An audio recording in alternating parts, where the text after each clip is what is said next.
Hello, dear football freaks, and very welcome to the 15th episode of Talking K-Town, the podcast where we talk about K-Town. And because talking to myself would be extremely boring, I'm so happy that my dear friend Steven is again with me. Steven, how are you, my brother? Doing really good. For those of you that are watching this podcast, you will notice something very different. We are doing an audio-only episode today, so just pretend that you can see our beautiful smiling faces on your television screen, and we'll get back to the videos next week. I know Matzes has got some stuff going on, and Bella's not there to assist, so we decided to do an audio-only version today. Don't lie to the people. We can tell the truth. We agreed that we want to do this show in the upcoming episodes naked, and so that's why we're not wearing pants, and we really need to handle a coverage of our private parts. we don't want any strikes on your YouTube channel, Absolutely. Man. That would not be good at all.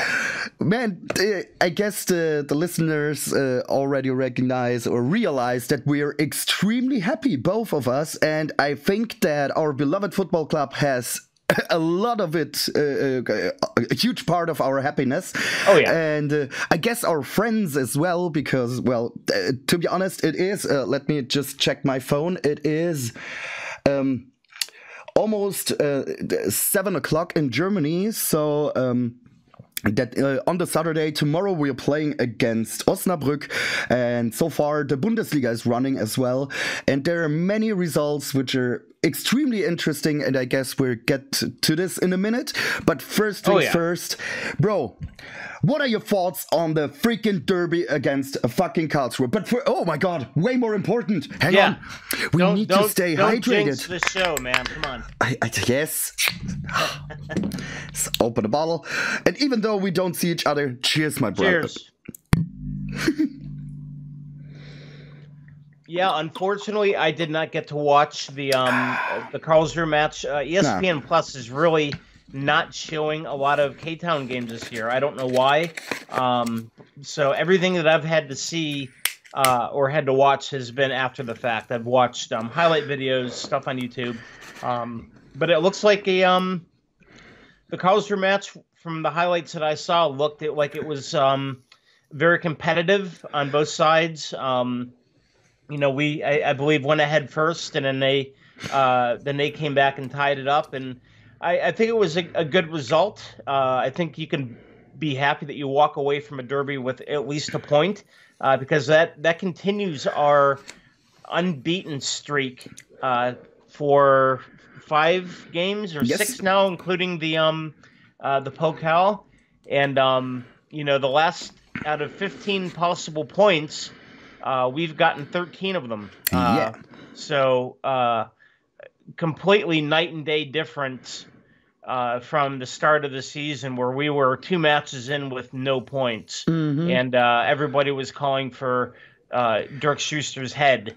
And we talked about going into that Pokal match that, you know, he needed to start doing something to save his job. And the club has completely turned it around. And let's hope that we can continue that tomorrow against Osnabrück. They're very bottom part of the table, but you cannot look past any team, because those are the games that will catch you. If you're sleepwalking and you're looking past them to the next week against Hanover, Osnabrück has deserved to be where they're at. So I still think that we are going to take care of business tomorrow and sneak further up the table.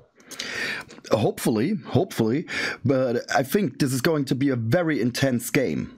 Mm-hmm. I guess that Elversberg, I'm sorry, that was the HSV, because HSV lost against Elversberg and against Osnabrück as well. So we need to take this extremely seriously. Oh, yeah. But, man, the derby, it was, as you said, absolutely competitive. And, well, we scored in the 5th minute, I guess. 5th something. Mm-hmm. Yeah. Very good so far. But man, the longer the game lasts, the more Karlsruhe came. And I would say the draw is more lucky for us than for them. Because when it comes to the second half, they played so much better than we did. They had like 10 more shots to the goal and stuff. But who cares? We had the point, and the discussion we had. They had a penalty right before the halftime, and there were huge discussions if this is a penalty. If you ask me, yes. Both of the players are trying to get to the ball. Both raise up their legs, and the Karlsruhe player was faster. The K-Town player kicked his foot. So there you go. Man, I would love to. That's the way the ball bounces sometimes. You know, sometimes you're on the good end of it. Other times you're on the bad end of it. Absolutely. And every season, sometimes the call is going to go your way. Other times it's going to go to the opponent's way. So unfortunately, that's how it goes. But Aka is. He's really making an impact. He's doing an extreme. He was the one who scored the goal against Karlsruhe, of course. Who else? I don't want to say that our other players can score because they did against Rostock, but he is one of the best players which we bought this season. And. He continues a streak of 5 games with in each game he scored. And last time that happens was 1996 Pavel Kuka in the second season. In the second league. So that is extremely awesome, and I really hope that he will score again. Let's see if this is going to happen. But man, we had the match against Hansa Rostock. A very, very intense game, a very passionate game of both the teams. And we were the ones who won, of course, man. 3-1, absolutely deserved. It was a very good game right from the beginning. I guess it was in the second or even first minute where Ritter tried to score, but he missed the goal by like half a meter or something. And then in the third minute, Rasche scored. That was awesome. I was so happy for him. Yeah, I haven't heard his name called that often this season, so it's great to have a game where everybody gets involved. Even especially when Kevin Kraus gets a goal. To me, he's like. He's been there since I moved to Germany in 2018. Kevin Kraus has been on that team, and he's kind of like, I think he's still one of the very few players that are left from our time in the third league, with the exception of like Spahic and a couple of other players. But he's been good enough to stay, and he still makes an impact. He does. And he made an impact on the enemy goal. And I was so happy, man. That feeling in the block were so extreme again. Well, it was the third and the 17th minute where we scored. And that was so great to see our team like, okay, we have one goal, but we need another one and another one. That they kept fighting. And even though Hansa Rostock had a couple of chances in the first half, we had the better chances. We made the game, absolutely. Even though the game data, the statistic of the game doesn't look that extreme, at least when it comes to a ball. How do you call it when you have the ball on the feet for one team? Ballbesitz, it's called in German. Like possession, you mean? Yeah, the ball possession and all this stuff. Oh my fucking God. Leipzig, Bayern Munich, 1-0. Oh, wow. That fucking sucks. I just looked it up. Is that full time? Hang on. Oh my God, it jumped. Stop jumping, you fuck. It is the 21st minute, and it's 1-0. That sucks, Leipzig man. 1, Bayern nothing. Yeah. So far. But I wish both teams would just play to 0-0 because I hate both of those teams. So agreed. Agreed, man. Agreed. And now with that goal, Leipzig just jumped to the 3rd place in the table, and Bayern dropped to 5th. Oh my God, 5th rank. I'm sure the Bayern faithful are probably storming the streets with torches, saying, "Oh, we got to fire our trainer. He's terrible. He should be in 1st place." Let's see. But back to the Hansa Rostock match. It was the 28th minute, I guess, where they scored, like the 2-1, and don't get me wrong, I trust our team. I trust that Dirk Schuster is taking care of business, at least when it comes to the last 5 games.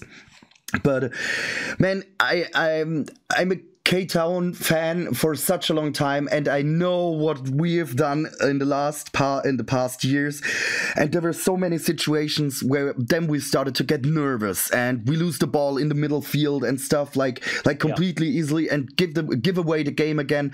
But no, not this time. We kept fighting, and we scored the 3-1 at the. Oh my God, I forgot. What minute was it?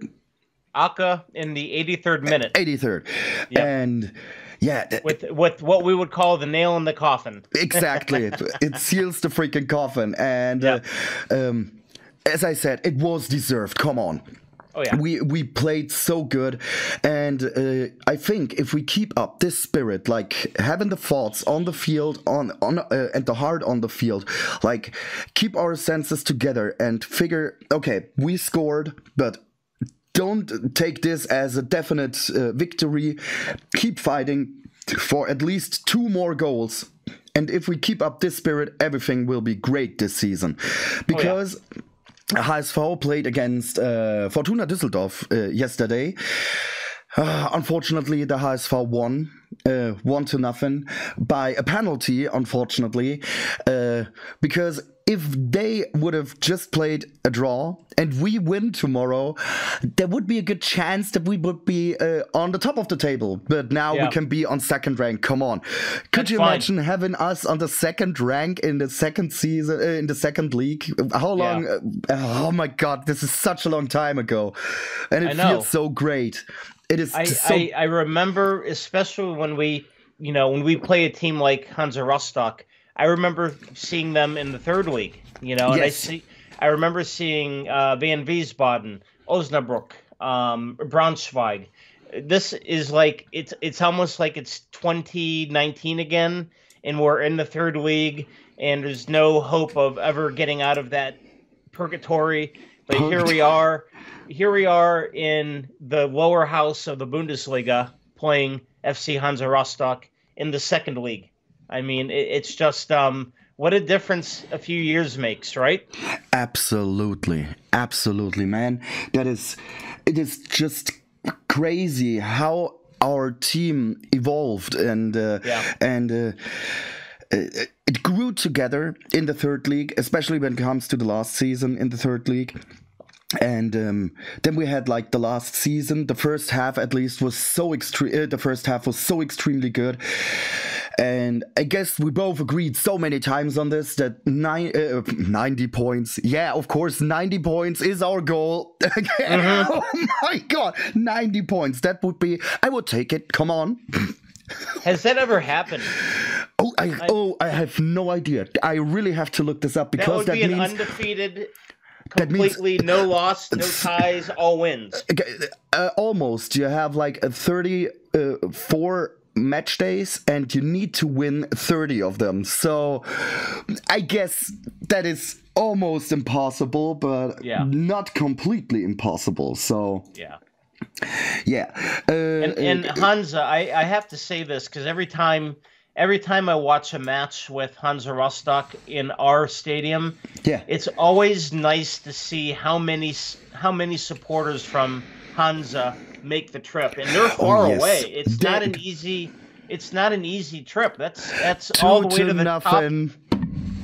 Oh boy. This is so fucked. Sorry I don't meant to interrupt you, but I just want to keep you updated. And I totally agree. The Hansa Rostock fans are so extremely passionate. They're so we would like to call it they're happy travelers. The same as the K-Town fans. It doesn't matter where we play, there are always so many fans. And this is something I really appreciate. And don't get me wrong, I love completely packed guest blocks. If I'm standing there or we have guests in our Fritz-Walter Stadium. But I also appreciate each and everyone from, let's say, Ferl, from Elversberg or someone who is taken his time. He's taken days off, probably at least from family, work or something, and travel through Germany to support his team. And I really don't get when people from, let's say, Frankfurt or from K-Town or from Dresden or any other team who is filling the guest block almost completely each and every time are making fun of people like them, because they're fans as we are, and everyone needs and deserves freaking respect for his passion. That's good. I just want to point this out and make this clear. I was chatting a friend of mine who lives in Switzerland. He's from Frankfurt, so he's naturally an Eintracht fan. He's also a Cleveland Browns fan, and he has a friend and work colleague who is a Waldhof Mannheim fan. Oh my god! And we were talking on a group chat on WhatsApp, because both of them are Cleveland Browns fans. So as well, okay. That's kind of what brings us all together. And I'm picking fun at my Mannheim friend. Yeah, sure. And he's like, "Oh, how could you support K-Town?" I'm like, "Well, I support, the club in the city that I live in." Yeah. And with the American military community over there, I could have very easily had maybe landed a job in Mannheim or Ludwigshafen, and who knows, maybe in another alternate universe, I am a Mannheim fan, and we're not even talking. There are an eternity and not eternity. There. An infinite number of alternate universes, so there is a universe where Waldhof Mannheim is playing as good as Bayern Munich, and we're both fans of them. Yeah, so, I mean, but I'm very happy that we live in. Skin crawl. I need to go take a shower right now. Yeah, that's what I just wanted to say. I'm way more happy to live in this universe. This universe, exactly. Yeah. But bro, I need to correct myself. I'm just checking the table of the second league, and I was correct. I was correct. We can get 16 points tomorrow, so we can get on the second rank. Yeah. Ooh. But man, the game after tomorrow. Not the day after tomorrow. It's going to be even harder because we're playing Hannover 96, 96. Yeah. So this is also, man, I'm so excited for the upcoming games, man. This is just amazing. Well, this is where we're heading. We have to take advantage of tomorrow with Osnabrück. Yep. Even though they've only got 4 points, we have to get that win, because now we're getting into the harder part of the fixtures. Yep. We've got Hanover, we have Fortuna, and then we have Hamburg. Those 3 matches in a row are going to be difficult. It's nice that you say it so softly, if you ask me, because these games are going to be rock hard. Oh yeah. This is. Man, we need to get at least the 40 points, but I think we're on a freaking good way for our 40 points, and then all the rest is just an extra. Yeah, exactly. But yeah, I'm so looking forward. It is such. I remember myself sitting in front of my computer at my work, and I was thinking, oh my god, upcoming tomorrow is the next match day, and I know I'm going to be depressed afterwards because that was the season where we almost got relegated into the 4th league, and it felt like a little scared of the upcoming match, you know what I mean? Like this feeling. I was always believing that we can make it, but still, there was a little fear in my neck, as we call it in German. But well, there's the passionate side of you is always wanting, you know, and it's for every fan, and it's now like, especially here in Ohio, where we can finally bet on our sports teams. You know, you never want to bet against your home club because the part of your heart that is passionate and loves your club, and then you have the other part of your brain that's rational, that's like, all right, you know, I want them to win, they can win, but if I had to bet my next work paycheck on it, how would I do that? So it's kind of like you're always optimistic, but then there's that realistic side of your head that thinks, well, you know, we should win, but in all reality, if we get a draw, then it's well deserved. Because I'm of the belief that anytime that you walk away from a match with points, you've done good. Maybe you should have won that game. Maybe it was just a bad day. Maybe you didn't get those lucky calls. But anytime you walk away from 90 minutes of football and you get a point, it's well deserved because that's forward progress. Perfectly said. Perfectly said, and I absolutely agree. Oh man. This is what man, because I'm just looking at the table. What are your thoughts on Schalke? Man, they're on 15th rank, so that means relegation to the 3rd league. Oh my god, what happened to them? I know all is not well there in Schalkeville. I mean, I'm sure you know we lost to them 3-0 at the very beginning of the year, and everybody had picked them to be, you know, right up along the top to get promotion back to the Bundesliga. But you know, they're in a free fall. I mean, out of the last 5 matches, they've lost 3, they've won 1, and they had a draw. So 9 points out of 15, or no, 7. 4 points out of 15 total. No, they have 7. Oh yeah, 3. Okay, 2 victories, 1 draw, 7 points. Yeah, that is. If I had to pick a team who is going to be promoted immediately, I would have said Schalke on 1st rank. Afterwards, it was HSV. I guess they make it this season. And then Fortuna or St. Pauli. Or Hanover. You know? So, but we got completely screwed, as well as Hertha BSC. They don't play as good as they want to. Tonight they're playing against St. Pauli. This is going to be extremely awesome. Is it on ESPN? Do you know? I think it is right now. I'd have to go over to my TV. In fact, I should probably do that right now and just keep that going on in the background. It's starting at 20:30, so that means in half an hour. 25 minutes to go. Now, you mentioned the table. Have you noticed who's in 18th place in the Bundesliga? Yeah. It's our dear friends. Our carnival friends have 1 carnival point. Friends, yeah. 1 point.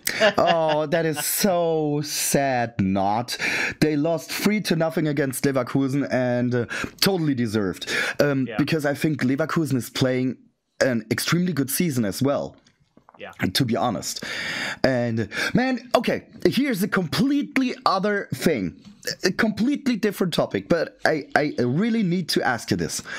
I was laying in bed like two or 3 days ago, and I was thinking about the logos of the teams. Yeah. Have you ever noticed that just Borussia Dortmund and the FC Saarbrücken, these 2 teams are the only ones who have no white Not a single pixel of white in their logo. No, I've never noticed that at all. But now that I'm looking at it, you know, at least in the Bundesliga table, yeah, you're correct. This is in the first 3 seasons. This is that really screwed me over because I was thinking about it and then I was like, okay, I need to check this now. Do you know this feeling when you lay in bed and you say, okay, if I don't check this now, I can't go to sleep. Yeah, exactly. And that's the exact feeling. And I was laying there. Okay, let me check. And it's funny because I remember walking down the street in K-Town one day. Mm-hmm. I think this is around 2019, and I was wearing my Columbus Crew jersey, and they are Gelb and Schwarz. They are black and yellow. Mm-hmm. And somebody mentioned something in German about Borussia Dortmund, and I turned around and looked at him, and his eyes got big when he saw the Columbus Crew. He's like, "Oh, Entschuldigung. I thought you were a Borussia Dortmund fan." I'm like, "No, Kaiserslautern. This is my American club," and ended up being a nice discussion. He's like, "Oh, that's a sharp jersey, but you know, we only do the red, white, red here." I'm like, "Oh, I know, man. Trust me." And then I showed him my tattoos. He's like, "Oh, alles klar." Alles klar, perfect. Hey, bro, do you know the movie LEG? It is from the same guy who is the actor of Borat. Oh, okay. Yeah. Great success. Great success. This suit is black knot. Awesome movie. And there is a scene in LEG where they were wearing, I think it is yellow and black. These are their colors. And there's standing a guy next to them. He's one of his pals and he's wearing green and black, and they say, okay, you're wearing the wrong colors, and they get in trouble. And then he's, no, my mother put my shirt together with my brother's blue socks, football socks, into the washing machine, and they're not color realistic or something. I have no idea what it's called in German, in English, but now they turned green. And then they're like, okay, but tell your mother, washing clothes which are not color correct could mean that your son gets stabbed in the street. Oh, yeah. When it comes to the wrong colors in the wrong city. Yeah. And that's why Bella was...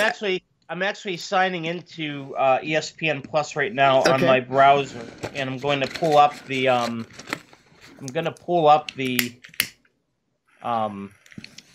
Bayern Munich game here. Okay. So I've got that coming up here. There it is right now. I'm just gonna mute the audio. Yeah, please. But, because I get like banned immediately. Oh yeah. Looks like 2-0 still. Yeah. Leipzig in their red, white jerseys with the red accents. Are pushing the ball in Bayern territory in the box and scoring again. Probably here in the next few minutes. It's coming up on the 40th minute right now, but I don't like either side. I'm sorry, man. I can't. And we respect the fan base from all teams. I mean, I can't blame anybody if they live in Leipzig to be an RBL fan, but it doesn't mean I have. I mean, it doesn't have to mean that I have to respect their club's history because they don't have a history. I just wanted to ask you, what the hell do you want to respect?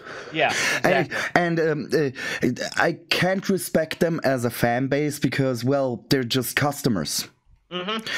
They're the only team. It's like having a company based off of like Starbucks coffee. You know? Exactly. It's overpriced coffee that's shit. You know.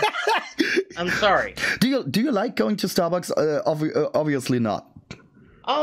Once in a great while, if I want like a specialty coffee, like a latte or something, I'll go there because I get gift cards from people. Oh, I see. And I'll go there. But usually I am very happy with just going to Dunkin' Donuts, which is really good here. We have a lot of good coffee from like gas stations, Sheetz, Sunoco. Bro? The working class coffee. Oh, I see. but when I feel a little bougie and I want to pretend that I'm really successful, I'll go to Starbucks and have my $10 vanilla frappuccino. You know. To be honest, I've never ever drank a coffee from Starbucks. Not even. I've never been even in a store. And yeah, and I don't even know where there is one. I mean, I'm sure maybe Frankfurt, Berlin probably has one. Oh, Munich, we have sure Starbucks one, in Germany. I know them, but yeah.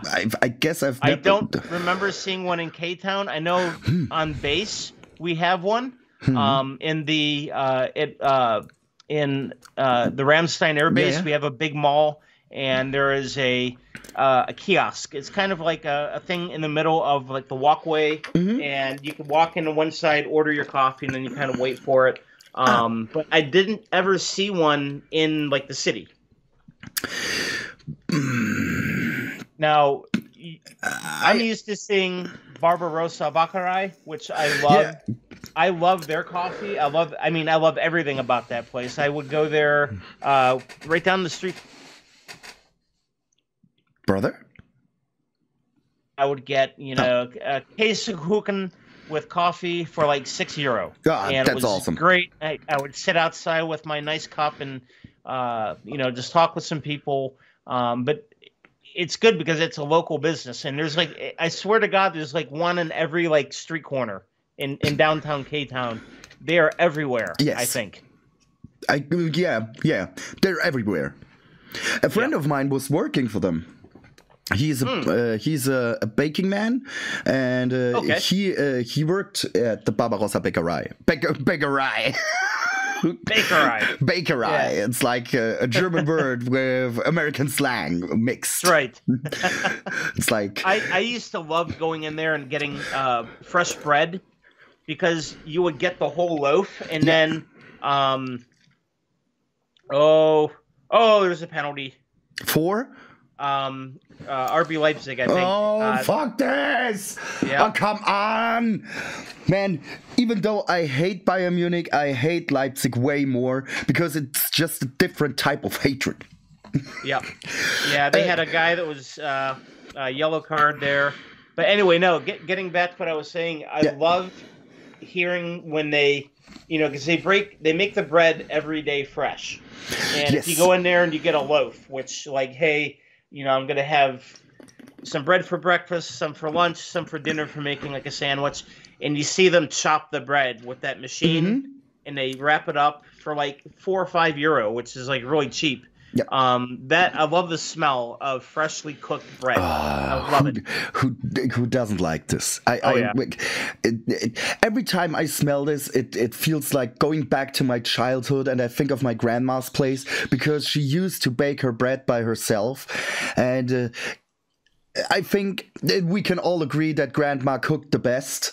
And she made the best bread I've ever had in my life. So but man, I think all grandparents, maybe not as much today, because I think a lot of that culture is kind of going away because now people are more convenient. They don't take the time to make things themselves. They go out to get things. But my grandma used to make bread in the house, and I remember showing up there for for Christmas vacation. We go up there for a week. And the first thing you would smell when you walk in the back door was the bread. You're like, oh, yep, grandma's getting it done. Yeah, absolutely. But bro, man, we were just talking about the history and the culture and the history of RB Leipzig. Yeah. But man, there was the coincidence that Salzburg, Austria Salzburg, the real club in Salzburg, was playing against RB, so RB Red Bull Salzburg, the team which bought the traditional club in the Pokal, and unfortunately they lost 4-0 to the product. But I saw videos of them they showed them what football culture and fan base is. Oh yeah, this is so awesome. After 18 years, they met for the first time, and now they know what it means to be a football fan. And could you imagine, like, 18 years and 14 times they won the season, RB Salzburg. So yeah, just so what's up with the penalty? Let me know. It was Leipzig returning the ball, and it went into their own box, and they kind of got tripped. So it was actually a yellow card on a Bayern Munich player, but it was at the other end, so they just got a free kick out of it. Oh, okay, I see. Luckily, they've got 3 minutes of stoppage time for the extra time before halftime, and looks like Bayern is slowly driving here. They're wearing a weird jersey. It's like dark gray, but with like magenta coloring. But I think isn't their main sponsor Deutsche Telekom? Telekom, yeah. That's always been their logo. So I think that magenta is maybe why they had those highlights, is because they had the magenta T. But yeah, and I don't even like Red Bull Leipzig's jersey. It's like white with red shoulders, but the shoulders have stripes in it. It's kind of like a ugly jersey. Yeah. But it's like our tennis ball jerseys. I hate those too. But when it comes to ugly jerseys, man, our alternative jersey looks also really disgusting. The white and yellow one. Yeah. White and yellow. What the hell is going on? Man, that looks just fucked. But bro, I just was browsing through Facebook this morning, and I saw a picture of our old team bus.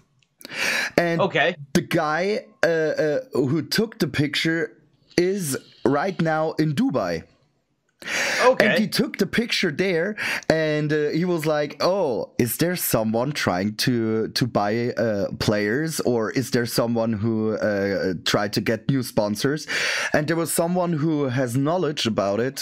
So thanks to him, the old bus of our team got sold to Dubai, and they didn't took the sticker, the huge sticker, which is the Betsy. They had the white side with the red Betsy and the opposite on the other side, and it didn't took away the sticker, the huge sticker thing. Oh wow! So there's driving a bus with Betsy on it through Dubai. I really like this idea. I was completely confused. Like, what the hell? What is doing this thing over there? That might be our next like fan region is Dubai. My God. Although I doubt that they care much about the second league football. About the second league, they're probably more concerned about the the Arab Sports League and and buying more and more players to make it like quote unquote interesting. Yeah. Nope, not for me. I'm done over here. Other leagues. What's your thought of the third league right now? Dresden is on top with 18 points, and at the very bottom, which is very surprising to me, is Duisburg with only 4 points. The Zebras, unfortunately. And Armenia is way down there too. They're in the 16th. They just lost 2-6. Against Saarbrücken. Man, that hurts. And when you hear that it was in halftime, 1-1. Whoa, what a game. Oh no, damn. Our friends from Mannheim won 3-1 against Freiburg.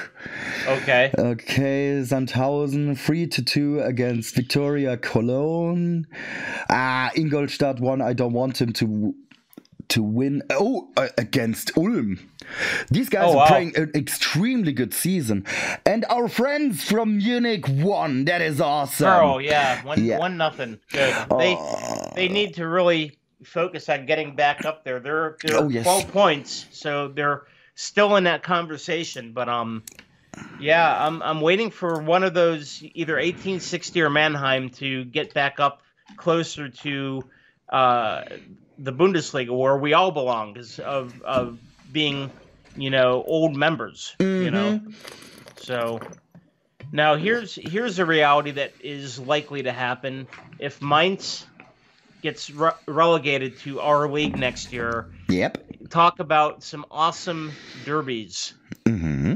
I mean, Karlsruhe, Mainz. I mean, there's four matches right there. Just imagine if that happens.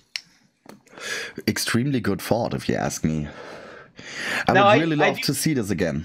I have a question for you. I was watching a video on YouTube the other day, and it was a guy that was he was in Saarbrücken, and it was a match against Mannheim. Yeah. And the title of his video was something about a derby. Now, I've always thought that Saarbrücken and Mannheim, they weren't enemies. I mean, they're kind of close, but it's not the same as if we were to play them. No. Because we're their main enemy. Mm-hmm. But I don't consider that a derby. It is not as much hatred between. I wouldn't say that. I guess there is a co-worker of mine. He is a huge Waldhof Mannheim fan, and he is also not an extreme close friend to Saarbrücken. It would be the other way around. He really hates them as well. And I guess because they shared so many years together in the leagues, when it comes to the fourth league and stuff, that the hatred grew. Like at the beginning, they don't have so much to do with each other, and then the hatred started growing and get bigger and bigger and bigger. You know what I mean? Oh yeah. In fact, I'm actually going to send you the link to this video, so you can watch it. And do it on Facebook, please. Okay. But yeah, it was interesting to see, and I was making some comments there, and I got into a big argument with some Saarbrücken fans. Okay. They're like, oh, get out of here and go back to watching your American football and baseball. I'm like, well, oh my God, I like watching my club, and I'm like, you can't talk garbage unless you play in the league above, and that kind of settled things, Yeah, and I really hate this when it comes to this. You also have the right to have an opinion on anything. Oh, yeah. Exactly. Yeah. And even though, let me put it like this: when I see a painting of an artist, I can still say that it doesn't look good. I don't need to make it that I can draw it better or anything like this, but I have the right to have my opinion on it. Oh yeah, exactly. So there you go. Exactly. And I'm gonna hop onto Facebook here and send that to you here, because I would like you to read the comments, and especially the ones that I put in there, because you'll see the back and forth between me and a couple of. Did you write in English? German, actually. Oh, okay. I cheated and I used Google Translate. But... Oh, Google Translate is the best. It's not always perfectly accurate, but it does a good job. At least everyone knows what you're trying to say. Yeah. But I've always laughed like when Mainz makes fun of us, and they're like, "Well, we're in the Bundesliga," and I'm like, "Well, that's if you got like a trophy or what we call in America a participation sticker or a participation trophy. If you had those, that would be all that would be in your trophy case in your museum." Yep. They have no Pokal wins, but no German champions. Yeah, but man, these guys were 4 times so close to the German championship. Oh yeah, like every time around about 50 kilometers away. Yeah. Yeah. And yeah, I loved it, especially when we beat them in the Pokal in 2019. Oh my God, that was awesome. Watching their fans like burn their own banner down. Well, when you bring this up, they always say like, "No, it wasn't our fault. It was the fault of the security guy." But man, It was a chain reaction. You threw this stuff on the pitch. He kicked it back and it started burning. So don't throw the shit and your banner wouldn't burn. And do you know that picture of the one Mainz fan who is sitting in front of the block, like having his arms on his knees and having his face put down, and it looks like he's crying. Oh yeah. I like this because they were so smart mouthing the whole freaking time, and then we showed them what it means. That was a real great day in K-Town history. Is definitely like in my top 3 of all, especially when Pick scored the second goal. Oh yeah. And he ran towards the Nord Tribune and he took his shirt off and just stopped and everybody kind of like jumped on him. I still have that photograph on my phone because like that day was so crazy, and it just, you know, we followed that up with a win against Nuremberg, and then we finally lost against Fortuna, but it was a good run for a third league club. Absolutely, a very good run. And if you ask me, that Pokal season was so great. First we beat the Mainz, the fuckers, and then Nuremberg in an extreme tensioned game because it was the penalty shooting. Yep. And penalty, I really love watching penalty shootouts. I really like this, but not when it comes to my team, you know, because I'm always sitting there like shaking all the freaking time. And I know I told you about it, but I have to repeat myself. My father was sitting outside in the car to record the reaction, the spirit from the how it sounds like when you when you're outside of the stadium. And there was the one guy who was he ran out the door, ran and screamed like hell. I have no idea. Unfortunately, I'm doing a shout out because I'm really looking for this particular guy, because I really want to pay a beer for him each and every time when I see this video and I see him run down the Betzenberg and screaming like this. It makes me so happy because I can feel him so deep inside. I don't think he ever stopped running. I think he's still running today somewhere. He's still running. In the ocean, at the bottom of the ocean. Like, we won, you know? Yeah. That was so great. I have no idea why he was outside. I guess he tried to get his train or something, to catch the train. But, man, that was so amazing, and I still remember the feeling of that penalty when it went in. Just great.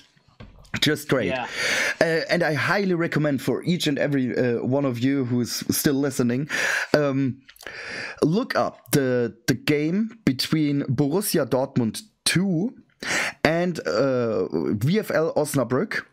The game when they scored in the stoppage time the goal for the promotion. When the ball went in, that scream, that volume, that passion, that love from the fans is so crazy. I have heard so many happiness when it comes to a goal, the cheering for a goal, but this one is very special. It always gives me goosebumps. Trust me, look it up. I remember when you mentioned that in a previous video, and I watched it, I think shortly after that, and I had my headphones on. It was like the volume went from like 35 to 5,005. Yeah. And it is so I feel each and every one of them. This is so great. Oh yeah. And I hope that we can do this tomorrow as well. Unfortunately, I'm not in Osnabrück, which really sucks because I have I have a relation to Osnabrück, because that was the one away match where our bus broke down, and it was like how far, like 100 miles when before we reached to Osnabrück. Our bus broke down and we have to stop on the security aisle on the highway. You know what I mean? Yeah. And luckily, a friend of mine was there, and he had his drum, and we were standing there and sang our songs, our chants, and we swapped them around for the situation, like highway party, ole, and stuff. And afterwards, after the game, we reached at the second half and we saw both of the goals for Osnabrück, so we lost. But we were in the block like hours later after the game, and the how do you call it, the second vice president of Osnabrück came into our block. And he paid for a beer for all of us, and he was so nice, and we had a very good conversation. That was so great. That's a classy move right there. Absolutely. Especially when you're a big wig on the other side of the other team, and you're showing that connection to not just fans, but even fans of the other team, because you're the host, you know. So they treated us so great, absolutely, and they left the toilets open, and even workers there were still there for food and for drinks. So, nice. And I guess all the tips, when you count them together, when a beer, I have no idea how much it was.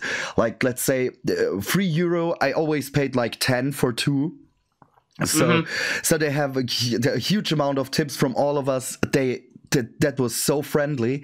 And when it comes to friendly, I saw a picture of a president of I guess it's 6th or 7th league team, and it's a woman, and she is standing in front of the fence, and she holds up a €100 bill and hand it over to the fans in the block that they can buy beer for it. Nice. To show her appreciation for the support. That is cool. Now, when was the last time that you were in Meppen?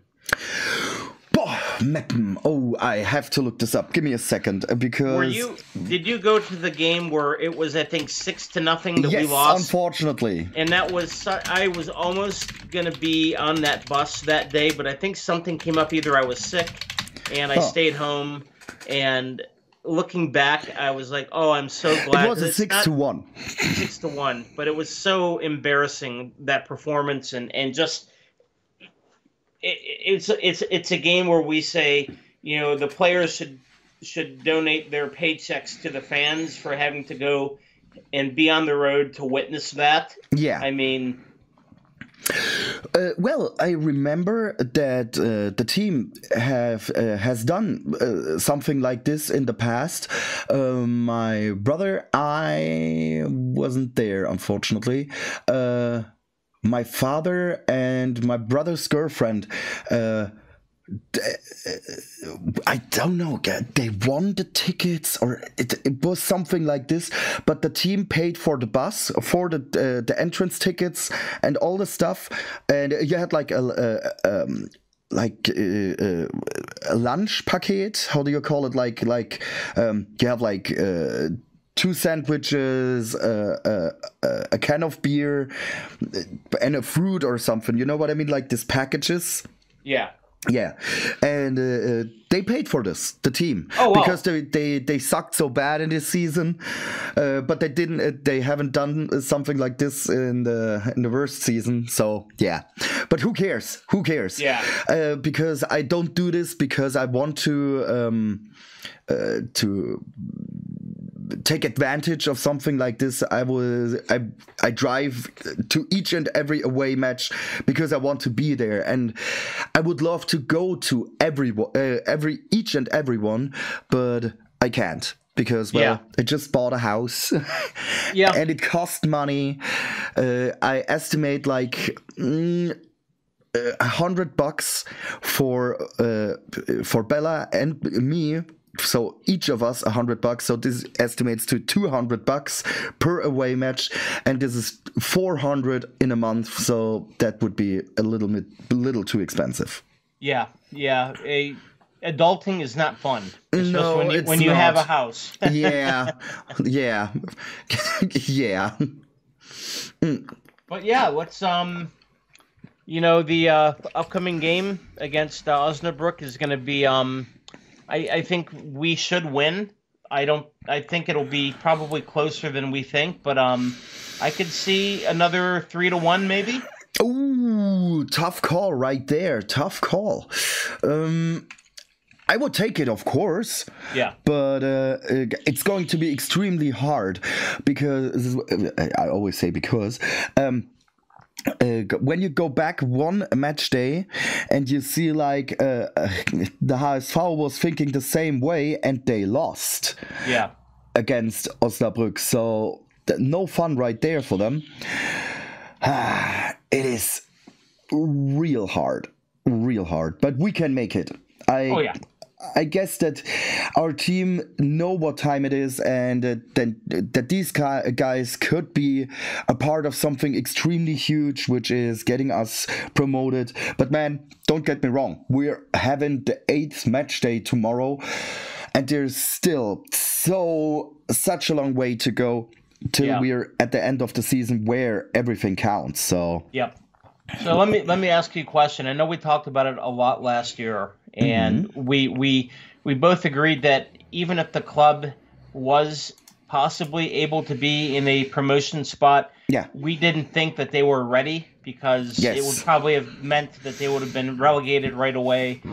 Has your opinion changed for this season, or do you think we still need at least 1 or 2 more years in the second league before we make that push to get promotion? Because right now I think we're, the second year is always the most difficult when you get promoted, because the first year you're flying high on the adrenaline from the promotion, which we did all the way through the winter break, and then it seemed like they ran out of gas and coasted into their final spot on the table, which was still top 10, which was good. But do you think this team is ready to fight for promotion now, or do you think we're still 1 or 2 more seasons away? Very, very, very good question. And let me put it like this. We have 26 players in the first team. And there are several of them which I think which are always, or at least for a couple of times, in the starting 11 for our team. But they don't have like how do you call it when their performance isn't continuous good. They have like a huge up some matches, and then they falling down the next match day. You know what I mean? So this needs to be like even.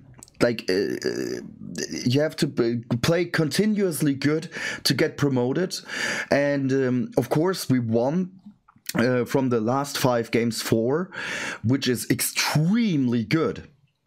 Extremely good, don't get me wrong, but the huge enemies like Fortuna Düsseldorf, Hannover 96, Kiel, Hamburg, these guys are just upcoming, and this is where it's at. When we're playing as good as we do right now against them, I can say we're ready or we're not. But so far, I would say let us be on the 5th rank this season, and the next one we get promoted. But what are your thoughts about it? I'm exactly the same.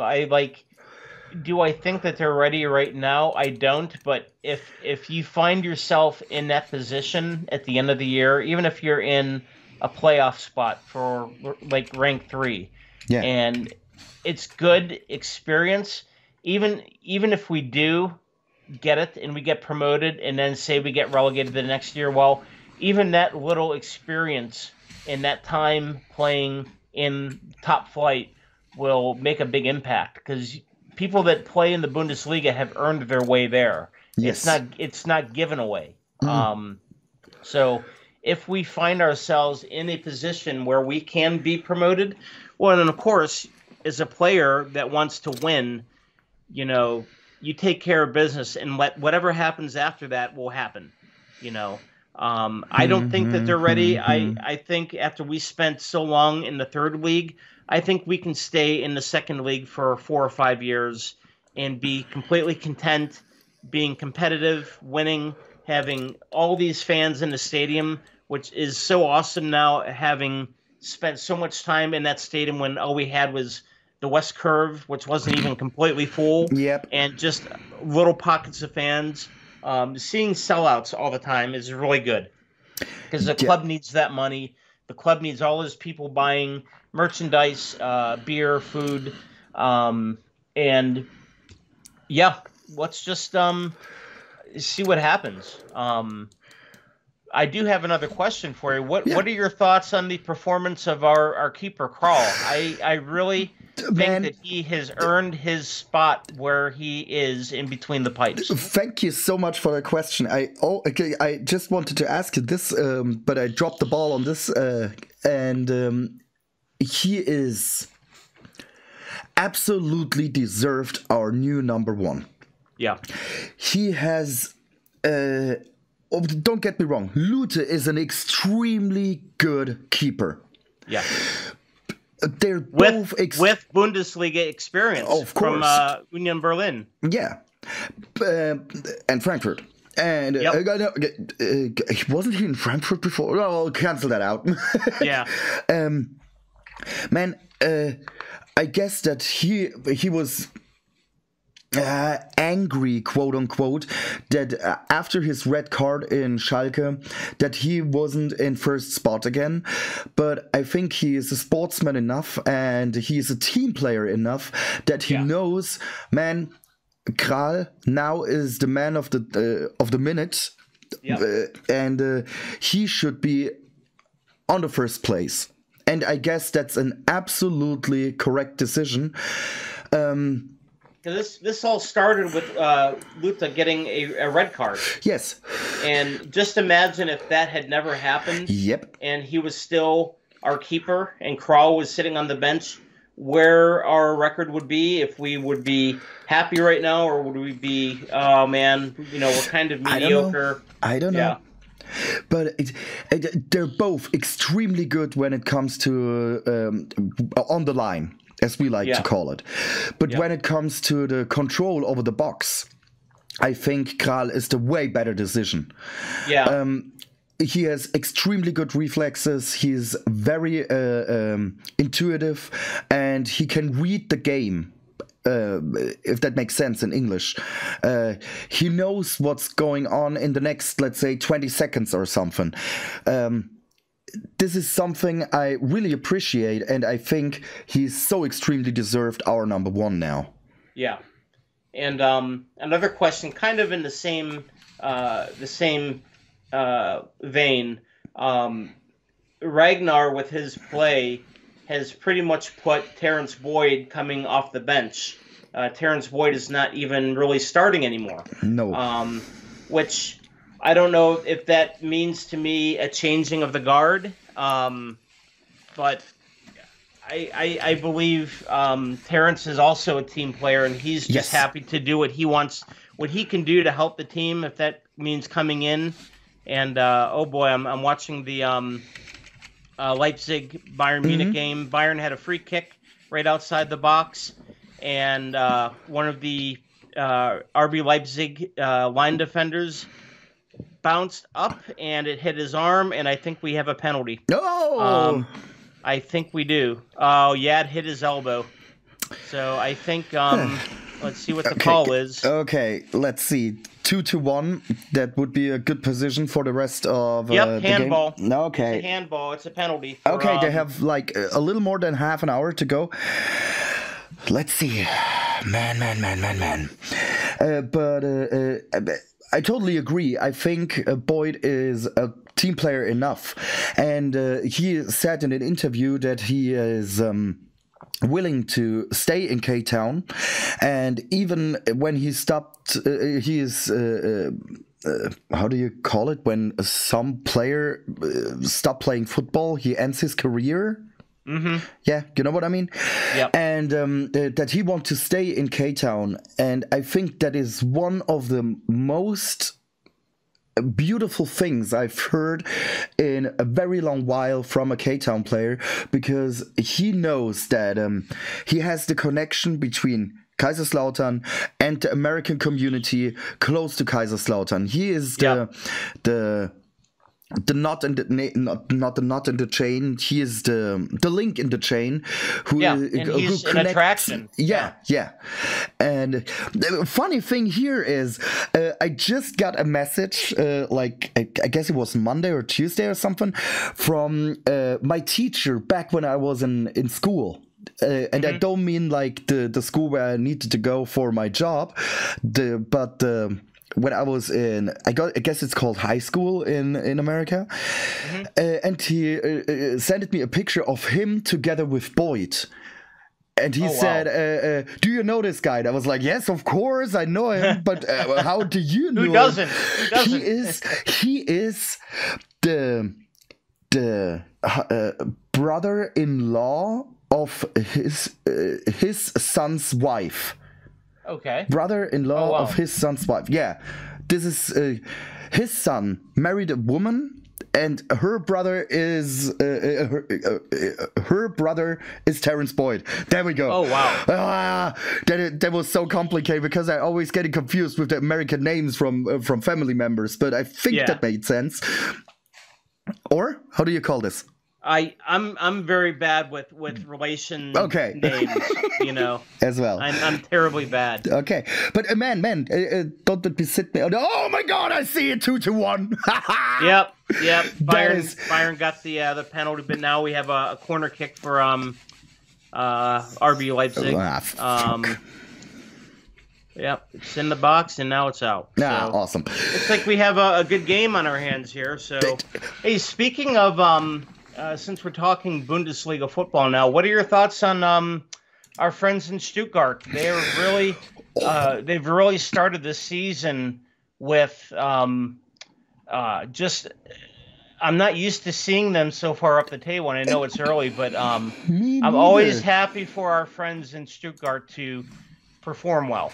Absolutely. Look at them, man. They're on rank number 2. Yeah. This is something I've never imagined when it comes to the end of the last season, because they played the relegation against HSV. Yep. They won, obviously, with a very good result on both matches, but I've never guessed that. If you asked me, I would say, okay, this season they're done. So they're brown bad. They're going to be relegated this season, but awesome. I'm so happy for them. Really, I am. And they played against Cologne today, 2-0. Which they're in the bottom of the Bundesliga right now. So again, they're used to it. They're really used to it. Their fan base. Their stadium looks really, really nice, though. I was watching it on the television this morning. Cologne's stadium looks really, really modern. Yeah, I don't know if it's is that a newer stadium there? Or? Oh, I have no idea, but it's a newer stadium, quote unquote. I guess they rebuilt it for the World Championship in 2006 in Germany. Okay. And did you know that the whole YouTube career of me with making stadium vlogs started in Cologne? Oh, wow. Yes, that was the first time I've ever brought a camera into the blog. It was 3-3 against them. And funny enough, they made a documentary about this game in particular from the point of view of the police. And I made a reaction about this video on my YouTube channel because they were, to be honest, they talked shit so much. Like real. I was there. I know what was going on, and they pretended like there was like the Civil War 2.0 coming up, man. Oh, wow. This is what they do in German television. The football fans are always criminals, you know? We are. Yeah, but without us, the sport wouldn't be nearly as amazing as it is. Absolutely. It would be fucking boring. One feeds on the other, you know? Yeah. So we've got a substitution coming in for Leipzig. due to an injury. I don't know any of the players. Kampel, number 44, Kampel for RB Leipzig is out. He has the number 44. Yeah. Kampel. Are you sure? Yep. But isn't it that in German football you're just allowed to have up to number 40? Probably. I would imagine because they have so much money that they paid for that rule to get changed. Yeah, okay. But it is 44, yeah. Okay. So but injury is always bad. I don't care if they're playing for Bayern Munich or RB Leipzig. Injuries are always sucky. Yep. So now Leipzig is down in the Bayern zone and getting a little back and forth here. Yeah, I could see this game getting very, very close here in the next 10, 15 minutes here. Bro, I have a question for you. Yeah. Your co-workers know, of course, that you're a K-Town fan. Oh, yeah. My cubicle is full of K-Town stuff. I have a flag. I have posters. Your all private kinds of West stuff Curve. in there. Yep. Okay, that is great. But what are their thoughts about your love for German football? It's always a topic of conversation, especially when I have clients where I'm working, because I work in the IT industry. So I do a lot of help desk level things. You know, if a laptop dies, I am the guy that they bring it to fix it, to issue them a new one. So they spend a lot of time at my desk when I'm going over, you know, features, how to perform tasks on a new machine, and they invariably see my stuff, and they always ask me about it because that's the company, the agency that I work for has a branch in Kaiserslautern, which is how I ended up being there. Okay. So a lot of them have heard about our little agency over there, but and they're always asking, "Oh, you got into soccer?" And I'm like, number one, it's football. Yeah. Don't call it that. Yep. The only time I say that is when I'm around my British friend, because he hates the word soccer, and I always try to make sure that I mention it at least once a day. Okay, I see.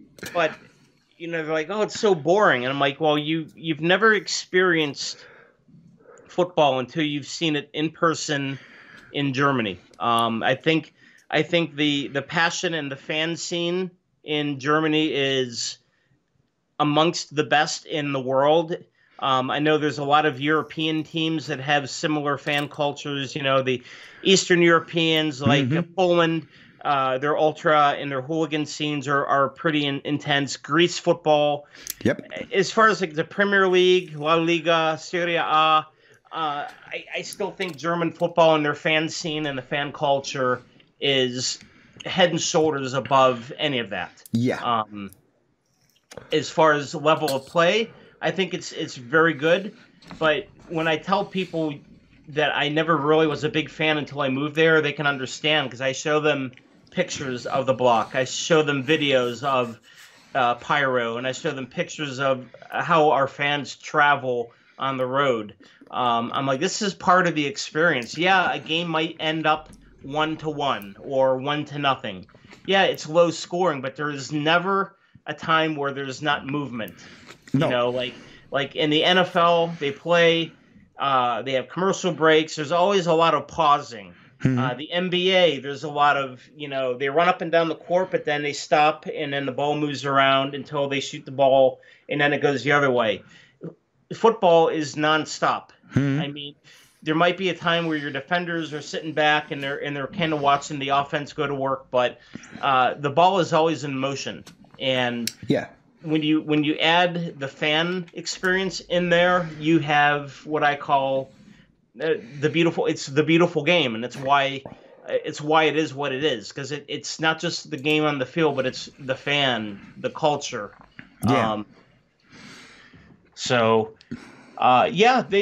It comes up in topics of conversation quite often, and you try to pass over the flair. That's right, and I love talking about it because it's you know, it's why I like our show when I talk to you, because not many people, with the exception of my friend Jason, who you've met when he was over there, other than a few of us, there's really no German football fans around here. So when we get to talk about our time in Germany, I'm talking with somebody who understands and has that same energy, because most of my other friends that have never been there, I'm sure I'm like boring them to death. They're like, oh yeah, we knew you lived in Germany. You can stop talking about it now. But it's like when it's 3 of the best years of your fucking life, you want to continue to talk about it because it brings it all back. Whenever I stop and I think about a certain match, I close my eyes and I try to remember what I was seeing in my eyes, you know. So when I can talk about that with people who understand that we're there, it's the closest thing to being back at that moment, you know? Yeah. That was so nicely and beautifully said. Uh-oh. Bayern Munich in the box. Come on. Game. 2-2. Really? Bayern Munich tied it up. Yep. Yeah. Yep. Oh, I've never thought that I was so happy for 3-on-2 right winger was out ahead, so it was a 3-on-2. The keeper came out to meet him. He kind of juked, and it was crazy because it was off of a corner kick. RB Leipzig had a corner kick, defended, sent up the field. So it was 3-on-2. Mittelfelder over to the right, defender, and he shot it right past the outstretched legs of the keeper.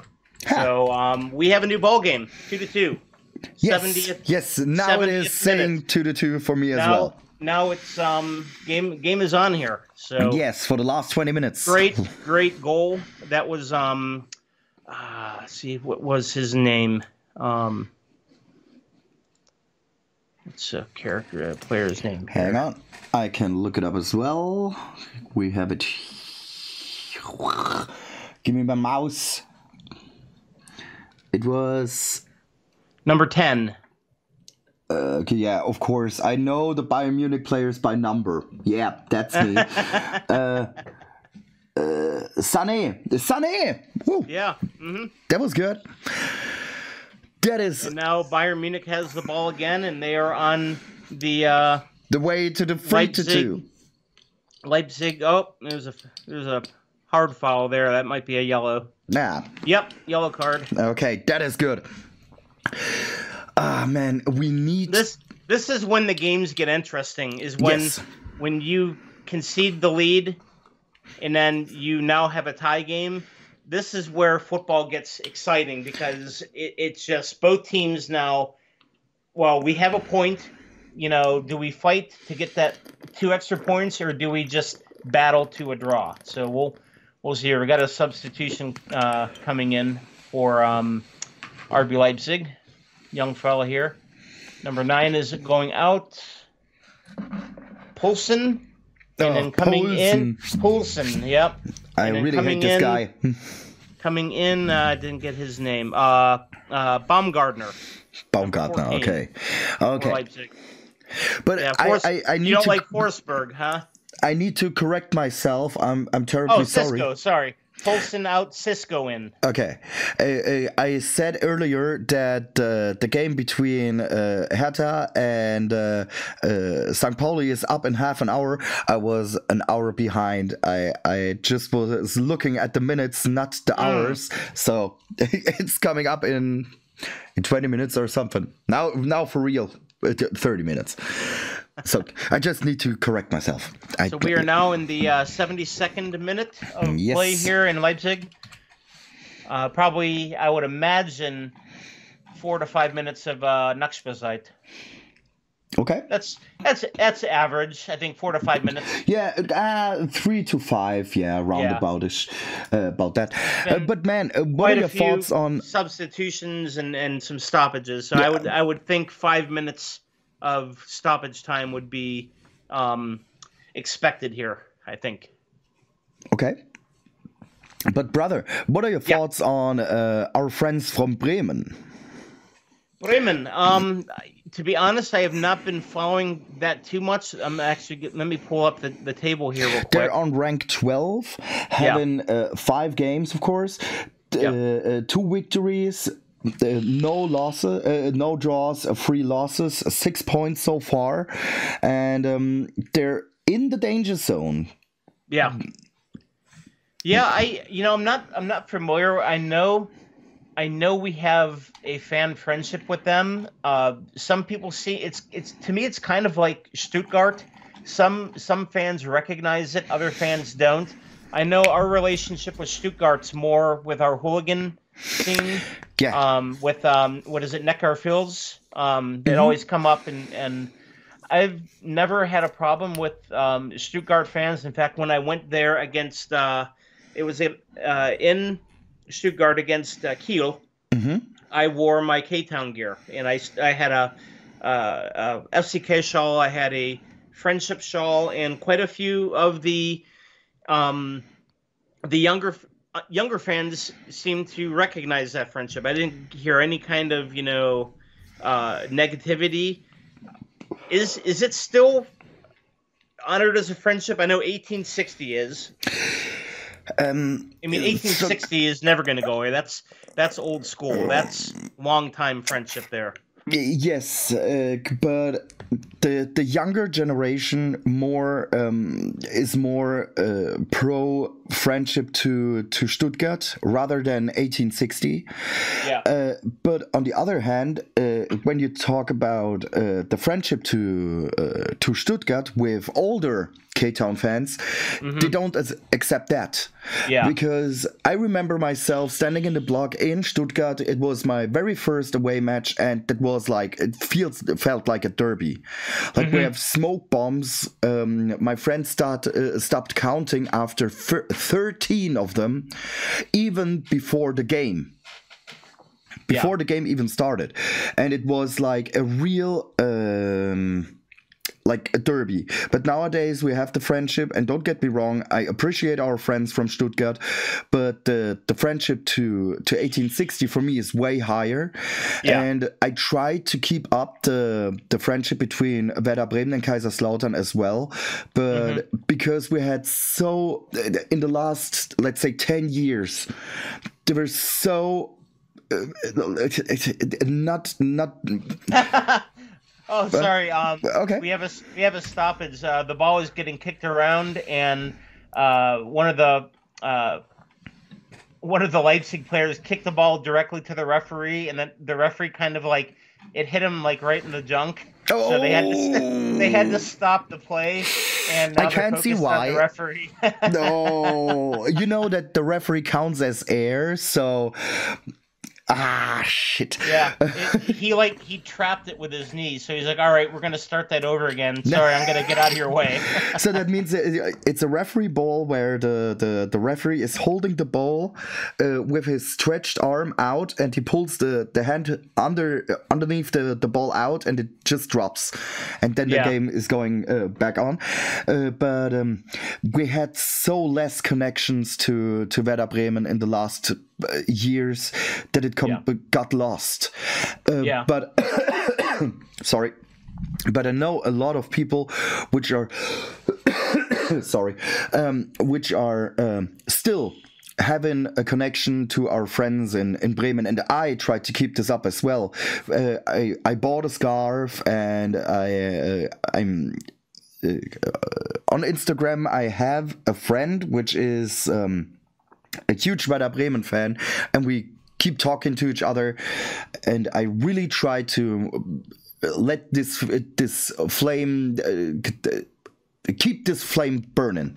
Let me say it like this. My friend Hubi in K-Town, his cousin Nikki lives in Bremen with her boyfriend. So that's my connection to Bremen. I've never been there, but I've always wanted to travel because they're also by the water, I think. Bremen is close to the river, isn't it? Yep. So it's a place that I've always wanted to visit. There is the Weser is running through Bremen. It is a very beautiful town. Have you ever been to Hamburg? Yes. Just driving through. I never got to be a tourist there. I think we were just on our way through and we stopped. But I've never been to like the Reeperbahn. I would love to spend a weekend in Hamburg for like a match and just to do the touristy things, you know? You have to come to Germany, and we both of us, we are going on the Reeperbahn. Oh yeah. It was a goal of mine to see the Hamburg Derby, which is, I think, Hamburg against St. Pauli is as good as it gets with a derby in Germany. You hear about Schalke and Dortmund. I guess that's hotter. Yeah. And now I really enjoy seeing, Berlin now having clubs in the Bundesliga, Hertha and Union. Although I think Hertha is back in our league now, so that's put on hold. But anyway, getting back to my experience in Stuttgart, I ended up, me and my friend JJ from Betzebrut ended up getting tickets in the Cannstatter Curve. Oh yeah. Which, that's the only if any stadium that I go to, I cannot sit anywhere else but a supporting section. Yes. Because I can't sit to watch the game. That's impossible. But it was really nice being inside the block with the big ultra group is Kommando Cannstatt, right? Mm-hmm. Yes. And I felt nothing but good feelings. They were pretty impressed that an American would travel from K-Town to watch a club that is not his own and try to be in the block. And I'm like, well, I'm in the West Curve in K-Town. And they're like, oh, so now you do understand it. So yeah.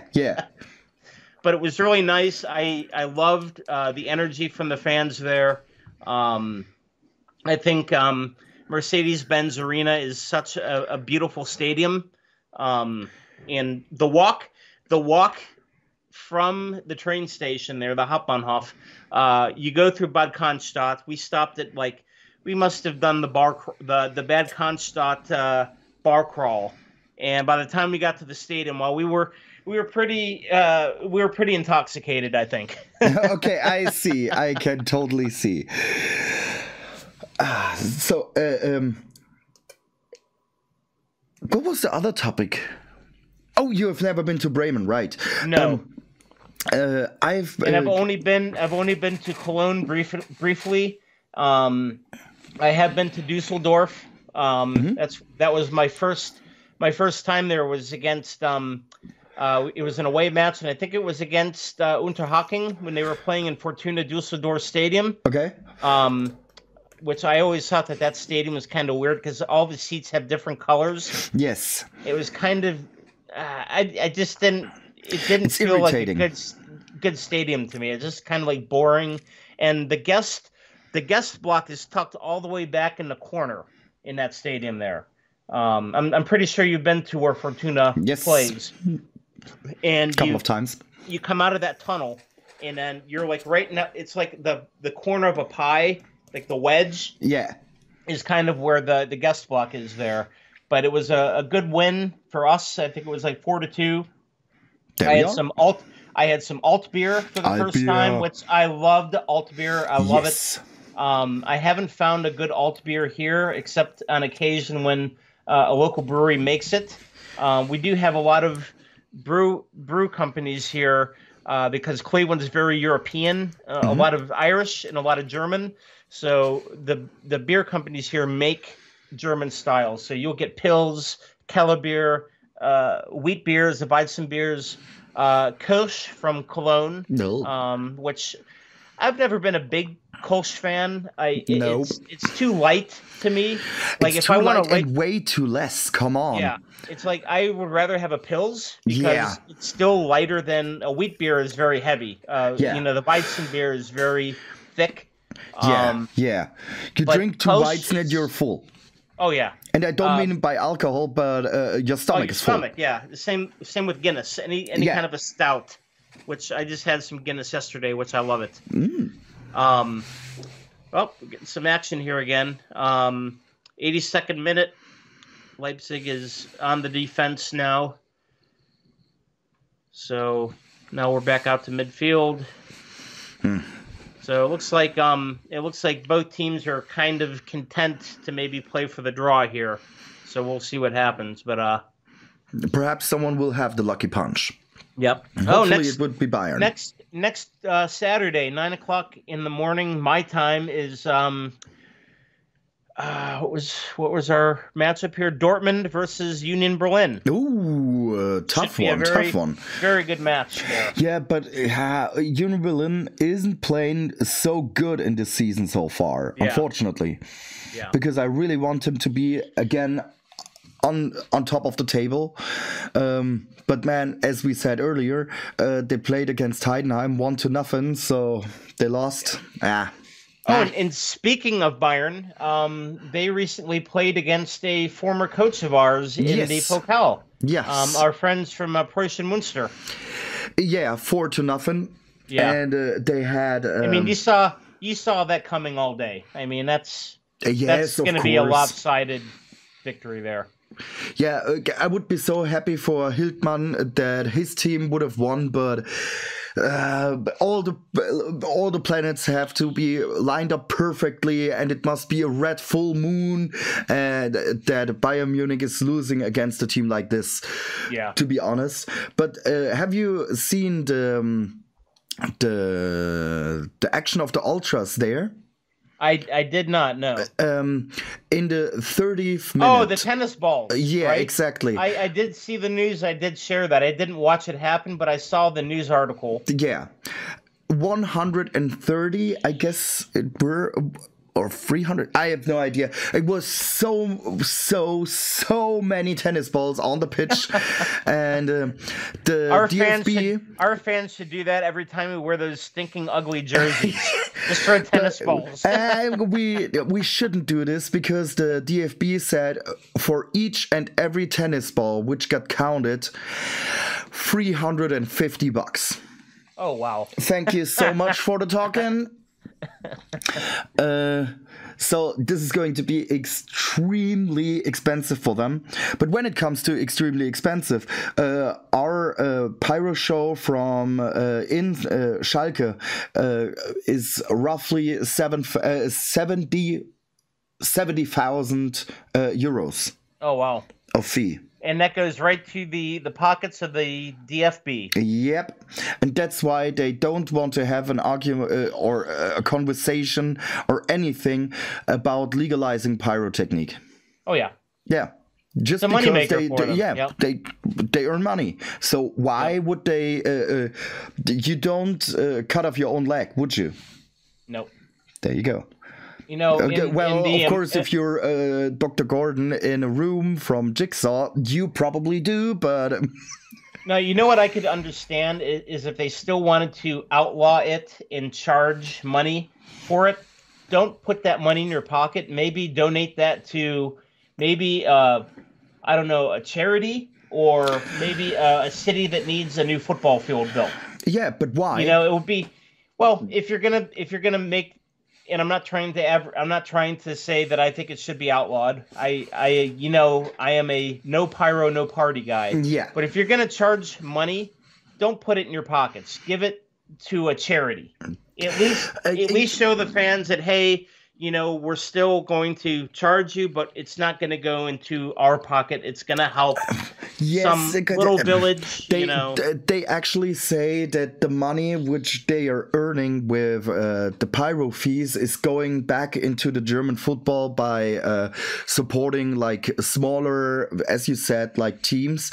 Mm-hmm. But come on, this is when you have like, let's say you earn 2 million by pyro fees and you pay a football team in a very small village 200,000, you still earn a fucking lot of money.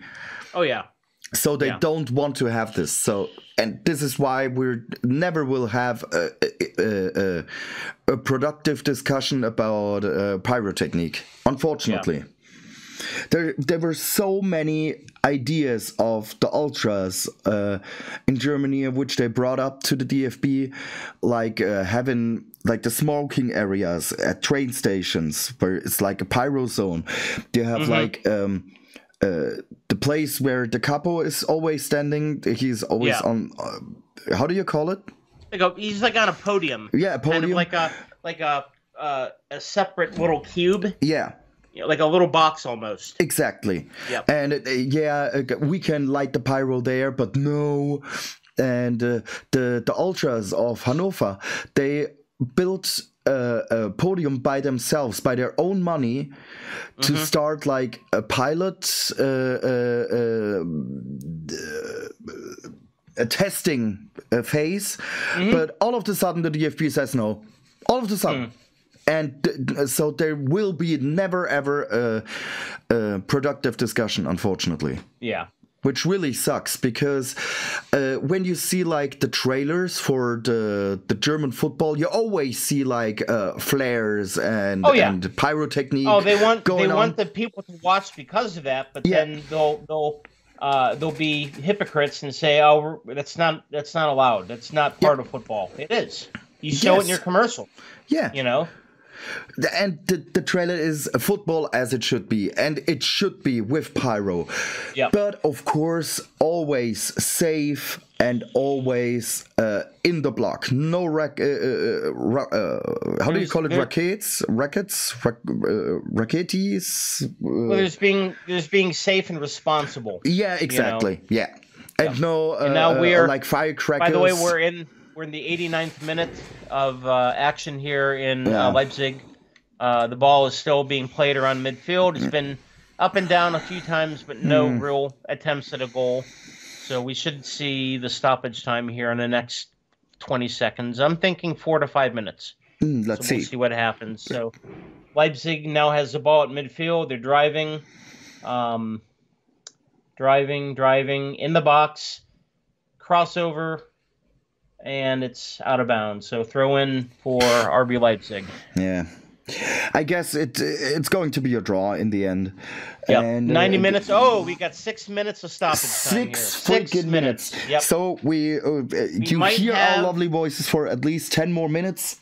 Yep. We might have a goal here. We'll see. Let's see. A lot of time. Yeah, 6 minutes could be very long. Yep. Ask Heidenheim. Oh, yeah. Played against them. Oh, man. We always talk about that game, how insane it was at the end, you know, and had we had maybe 2 or 3 more minutes, we probably would have won that game. We would have won, we had without all a doubt. The momentum. Yep.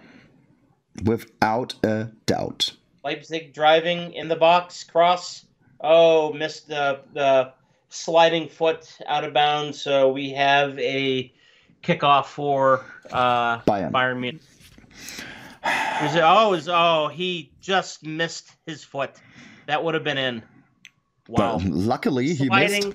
Sliding towards the goal with his right foot up, extended to connect with the ball, and it just missed his cleat by maybe 50 centimeters. Oh my God. Really close. That was really close. Now Bayern's driving. They're in the opposite end now. And it just got cleared out, so... it's going to be a draw. Yeah, I think so. We'll see. Bayern's back on the offense here, but... I was going to mention in the MLS, which is our football organization here, fans can do pyro, but it's in a controlled area of the stadium. And it's nothing crazy like shooting fireworks. It's just smoke bombs and flares. Well, that's enough. But it's enough. But it's kind of, you know, and I've showed you the scenes from our derby against Cincinnati. Yep. How great that block was. It's still only maybe 50% of what you get in German football. It's just the energy of the American fan base is not quite even close to the level of the German fan. So far, but it's growing. It's coming. It's coming. Yep. There you go. It's coming. And you experienced the spirit in German blocks. You can bring this over there. Oh, yeah. And I try to. It's just like the chants are not as fun. They're kind of more family friendly, and it's just like...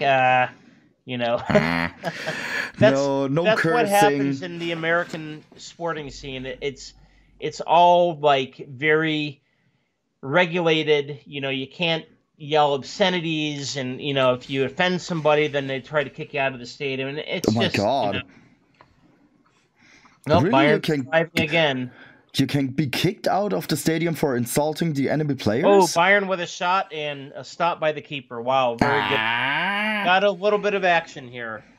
Yeah, in certain areas, if you cause a scene, you can be removed by the guest services. Oh my God! Yeah. It's terrible.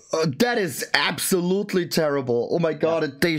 They needed to ban like the whole West Curve for.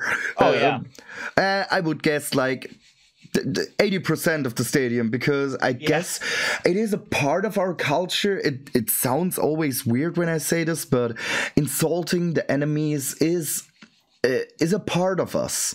Oh yeah. Like, and I always say this, I have no freaking problem when I stand at the Betzebut or something and there is a guy from an enemy team, and it doesn't matter if it's Paderborn or if it's even Karlsruhe or anyone else. I always like to have a good conversation, even with enemies. I like to talk to them. But the 90 minutes in our block, we're freaking enemies. And insulting is absolutely correct. Yep. As long as it's not like racist or some other shit. Oh, yeah. Mm-hmm. But insulting the enemies is our culture. There you go. Oh yeah. And afterwards we can have a beer together and brag about a victory or cry for a loss or something. But man, this is important. I was telling one of the guys from Columbus about one of our chants that we like to sing against Mannheim about how we love big titties. Yeah. And we like it 3 times a day. And yep. We hope the city burns. Yep. Like, so this is not possible in American football. Nah, I don't think it would sound as good. You know? Well, it makes more sense in German, of course, but many things in English make more sense when in English. So yeah, come up with own fan chants. I guess you can do this. I still find myself singing that occasionally. It's always great. Like it's also a song where everyone sings along. It doesn't matter if Waldhof Mannheim is in our league or not. Everyone sings along. And I bet if I walked down a street in K-Town at a random point of the day and just said, "Was steht an jeder Ecke?" and I would hear probably somebody give me the correct response. I guess so. But you know, when it comes to chants, lately I really fell in love with the one sha-la-la-la-la-la-la-la. Yeah. Where because in the West Curve, we should wrap our arms around each other, and then we go from side to side. Slowly, and then we have the build up, and all of a sudden the whole West Curve is going from jumping around, volume 50 to 150, and this is so great, and it sounds so great when you sing it like when a drunkhead or you know what I mean? I heard that chant for the first time in Stuttgart. They've been singing that for a while now. Okay. And by the way, we have full-time in Leipzig. Zwei. Okay. Yep, so 1 point for each. So that means that Bayern Munich is on rank. Let me check where they are. Not we definitely them. Rank 3. Yep. Yeah. Right behind Stuttgart and Leverkusen. Yeah. That sucks. Yeah. Interesting game. Yeah. Yeah. And Hoffenheim right now would be playing in the Europa Conference League qualifiers. That sucks. Yeah. I don't want to be them on the spot. Yeah. So, brother, that was, I guess, a very long one. About 2 hours or something, but I really enjoyed each and every minute of it. We almost watched the game together. From Bayern Munich. Thanks for all the updates. It was a huge pleasure for me. And let's see what's going on tomorrow for our beloved club. Hopefully 3 points. I will see you off the couch. Okay, my brother. Take care. And talk to you soon. See you on the couch. See ya from the couch.